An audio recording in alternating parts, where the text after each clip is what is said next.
నమస్కారం. ఈరోజు మనం ఒక అత్యంత ఆసక్తికరమైన అంశాన్ని విశ్లేషించబోతున్నాం. అదే అధికమాసం.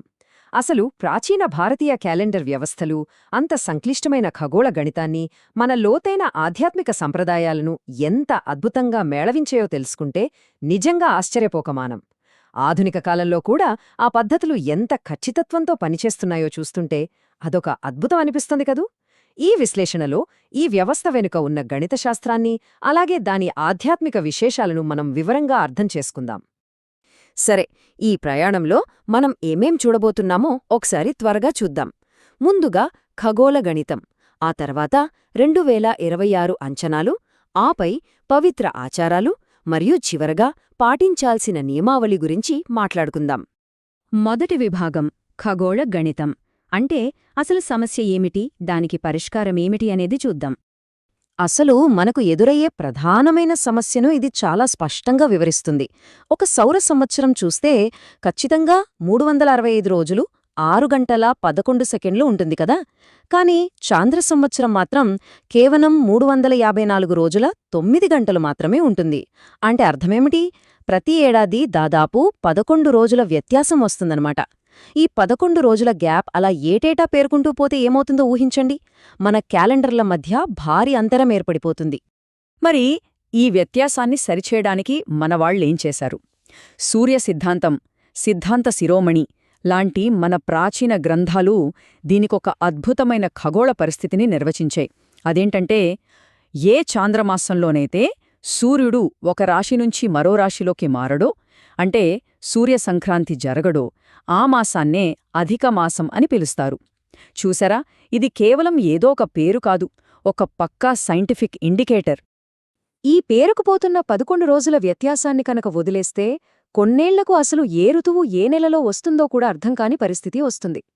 అందుకే మన ప్రాచీన భారతీయ శాస్త్రకారులు సౌర చాంద్ర క్యాలెండర్లను పర్ఫెక్ట్గా సింక్ చేసే ఒక అద్భుతమైన గణిత వ్యవస్థను సృష్టించారు. పురుషార్థ చింతామణి ప్రకారం ప్రతి 28 నుంచి 36 నెలలకు మధ్య ఇలా ఒక అదనపు మాసాన్ని క్యాలెండర్లో చొప్పిస్తారు.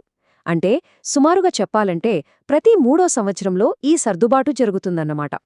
మ్యాథమెటికల్గా ఆలోచిస్తే ఇది నిజంగా ఒక మాస్టర్ స్ట్రోక్. ఇక రెండవ విభాగం 2026 అంచనాలు. రాబోయే అధిక జ్యేష్ఠం గురించి తెలుసుకుందాం. శ్రీ పరాభవనామ సంవత్సరం అంటే రాబోయే 2026 సంవత్సరంలో చాంద్రమాన జ్యేష్ఠమాసం అధిక మాసంగా రాబోతోంది. ఇక్కడ ఒక్కసారి టైంలైన్ గమనించండి. ఇది 2026 మే 17వ తేదీ ఆదివారం నాడు మొదలై మధ్యలో నిరంతర ఆధ్యాత్మిక ఆచారాలతో కొనసాగి జూన్ 15 సోమవారం నాడు ముగుస్తోంది. ముఖ్యంగా పవిత్ర కార్యక్రమాలను, దీక్షలను ఆచరించేవారు ఈ ఖచ్చితమైన కాల వ్యవధిని తప్పకుండా గుర్తుంచుకోవాలి. ఇకపోతే ఒకే సంవత్సరంలో ఇలా 2 జ్యేష్ఠమాసాలు రావడం వల్ల ప్రాచీన శాస్త్రాల్లో కొన్ని ఆసక్తికరమైన ఫలితాలను అంచనా వేశారు. అవేమిటంటే, దేశాధినేతల మధ్య విభేదాలు రావడం, లేదా ప్రభుత్వాల్లో మార్పులు జరగడం లాంటి రాజకీయ అస్థిరత ఉండొచ్చట. అలాగే అద్భుతమైన వర్షాలతో ధాన్యోత్పత్తి పెరుగుతుందని చెప్పబడింది. అయితే ప్రజారోగ్య సమస్యలు, వ్యాధులు ప్రబలే అవకాశముందని కూడా హెచ్చరించారు. అదే సమయంలో సమాజంలో యజ్ఞాలు, దానధర్మాలు చాలా విరివిగా జరుగుతాయట. ఇక్కడ మనం ఒక విషయాన్ని చాలా స్పష్టంగా అర్థం చేసుకోవాలి. ఇవి కేవలం మన ప్రాచీన జ్యోతిష్య గ్రంథాలలో పేర్కొన్న చారిత్రక అంచనాలు మాత్రమే. ఇవి ఖచ్చితంగా జరిగి తీరుతాయనే వాస్తవాలు కాదని మనం గమనించాలి. సరే, గణితపరమైన లెక్కలు, జ్యోతిషాంచనాలను కాసేపు పక్కన పెడితే దైనందిన జీవితానికి సంబంధించి ఒక ముఖ్యమైన ప్రశ్న తలెత్తుతుంది. అదేంటంటే, ఈ కాల వ్యవధిలో మనం సాంస్కృతిక, ఆధ్యాత్మిక పవిత్రతను ఎలా ఆచరించాలి? మూడవ విభాగం పవిత్ర ఆచారాలు. మన దైనందిన ఆధ్యాత్మిక సాధనలు ఎలా ఉండాలో చూద్దాం. వాస్తవానికి కేవలం ఒక గణితపరమైన అడ్జస్ట్మెంట్ కోసం ఏర్పడిన ఈ అదనపు మాసాన్ని మన ప్రాచీన పండితులు ఎంత అద్భుతమైన ఆధ్యాత్మిక అవకాశంగా మలిచారో కదా. అందుకే ఈ అధిక మాసాన్ని ఎంతో పవిత్రమైన పురుషోత్తమ మాసం అని కూడా పిలుస్తారు. ఇది శ్రీకృష్ణ భగవానుడికి మరియు మహావిష్ణువుకు అంకితం చేయబడిన అత్యంత పవిత్రమైన సమయం. ఈ మాసంలో చేసే ఎటువంటి ఆధ్యాత్మిక పనులకైనా అక్షయఫలం అంటే అనంతమైన పుణ్యం లభిస్తుందని గట్టిగా నమ్ముతారు. మరి పురుషోత్తమ మాసంలో ప్రతిరోజు ఆచరించాల్సిన కొన్ని నిర్దిష్టమైన ఆధ్యాత్మిక సాధనలేమిటో చూద్దాం. ముందుగా ప్రాతకాల స్నానాలు ఆచరించి నిత్యకర్మలను ఖచ్చితంగా పాటించాలి. అలాగే శ్రీసూక్తం, పురుష సూక్తం, విష్ణు సహస్రనామాలను ప్రతిరోజూ పఠించాలి. ఇక భాస్కరుణ్ణి అంటే ఆ సూర్యభగవానుడిని ఎరుపు రంగు పుష్పాలతో పూజించడం ఎంతో విశేషం. ఈ మాసంలో వ్రతాలు లేక నక్తవ్రతం అంటే పగలు ఉపవాసముండి కేవలం రాత్రిపూట మాత్రమే భోజనం చేయడం లాంటివి ఆచరిస్తుంటారు.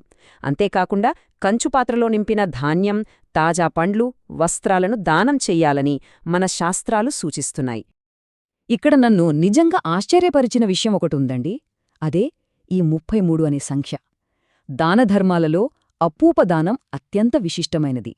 నెయ్యి, గోధుమలు, బెల్లంతో చేసిన సరిగ్గా 33 అరిసెలు లేదా అప్పాలను తీసుకుని ఒక పాత్రలో ఉంచి మంత్రోచ్చారణతో బ్రాహ్మణుడికి దానమివ్వాలని చాలా స్పష్టంగా నిర్దేశించారు. అప్పట్లో ఆచారాలలో కూడా ఎంతటి ఖచ్చితత్వం ఉండేదో మనమిక్కడ స్పష్టంగా గమనించవచ్చు.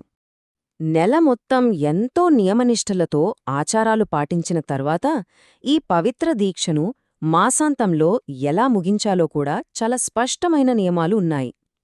ముగింపు సమయంలో వ్యవసాయ ఉత్పత్తులైన గుమ్మడికాయ, దోసకాయ, ముల్లంగిలాంటి వాటితో పాటు మిఠాయిలు, వస్త్రాలను దక్షిణతో కలిపి దానమివ్వాలి.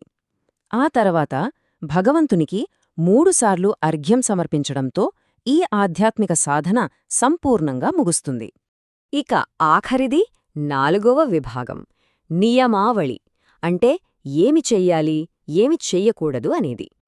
ఇక్కడ మనం గుర్తుంచుకోవాల్సిన అత్యంత కీలకమైన విషయం ఏమిటంటే, ఫలాపేక్షతో అంటే కోరికలతో చేసే నూతన శుభకార్యాలకు మరియు తప్పనిసరిగా చేయాల్సిన విధులకు మధ్య ఉన్న వ్యత్యాసాన్ని గుర్తించడం.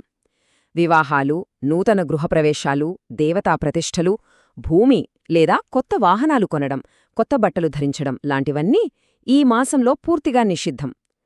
కాని మన దినచర్యలు, నిత్య పూజలు మాత్రం ఎట్టి పరిస్థితుల్లోనూ ఆగకూడదు. తీవ్రమైన ప్రాణాంతక వ్యాధుల నివారణకు చేసే రుద్రపూజలు, జననానంతర కర్మలు, వార్షిక లేదా మాసిక శ్రాద్ధాలు నిశ్చింతగా చేసుకోవచ్చు. అలాగే అధిక మాసానికి ముందే ప్రారంభించిన కామ్యకర్మలను కూడా ఎలాంటి సందేహం లేకుండా పూర్తి చేయవచ్చు. సింపుల్గా చెప్పాలంటే, అనవసరమైన ఆర్భాటాలను పక్కనపెట్టి అత్యవసర విధులను నిరంతరాయంగా కొనసాగించడమే ఈ నియమావళి ముఖ్య ఉద్దేశ్యం.